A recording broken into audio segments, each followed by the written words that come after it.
আলহামদুলিল্লাহ। আমি নতুন একটা কম্বল কিনেছি রাজশাহীতে। আহ, এটা অ্যাকচুয়ালি কেনার কথা ছিল না, কিন্তু তারপরেও কিনছি।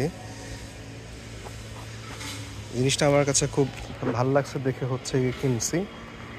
এটা সম্পর্কে আমার আসলে কোনো আইডিয়া নাই, বাট কাপড়টা খুবই সফট, খুবই সফট। কালকে এটা কিনে এনে খুব ভালো মতো ধুইলাম, ধুয়ে টুয়ে এখন রেডি করে রাখলাম।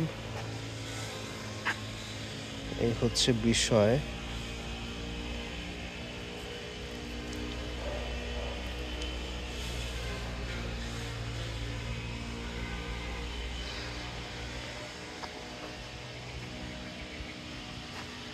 তো এইটার দাম পড়ছে 700 টাকা। মজার বিষয় হচ্ছে এখানে আমি জানি যেটা কোরিয়া থেকে আনা কোরিয়ান কম্বল, অনেকেই হাসতে পারেন, বাট এই জিনিসগুলার কোয়ালিটি খুব ভালো হওয়ার কারণে আমার অনেক দিনের ইচ্ছা ছিল যে আমি যদি খুব ভালো কোয়ালিটির কোনোটা পাই আমি নিব, রিস্ক নিয়ে হইলেও নিব। তো নিলাম। তো এটার যেটা মানে মজার বিষয়, এটার মধ্যে অসহস্র তালি, ছোট ছোট ছোট ছোট টুকরা, এগুলোকে কেমনে কেমনে যেন জোড়া লাগাইছে। জোড়া লাগায় তারা একটা কম্বল তৈরি করছে, এবং কিছু জায়গায় এটা এরকম খোলা আছে। মজার বিষয় হচ্ছে এখানে তা আমরা ধরে নিছি যে হ্যাঁ এটা একটা ডিফেক্ট।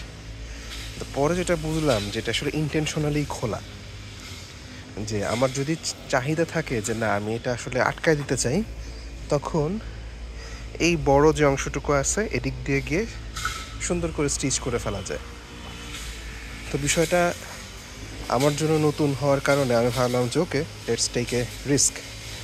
তো গতকালকে 12ই নভেম্বর এই জিনিসটা কিনলাম। ভালো, আলহামদুলিল্লাহ। ধুইতে খুবই কষ্ট হয়েছে আমার, বাট তারপরেও ধুইছি নিজ হাতে। এটা একটা মায়া মহব্বত ডেভেলপ করবে, আবার সেলাইটা করব নিজ হাতে, সেখানেও একটা অ্যাটাচমেন্ট হবে, মায়া মহব্বত হবে। সো দেখা যাক। আর এদিকে ওই উপরে পাখি দেখা যায়। আমাদের এখানে পরিষ্কার পরিচ্ছন্ন কর্মসূচি চলতেছে।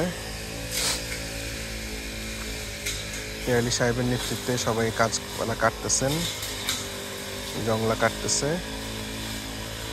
That's the thing.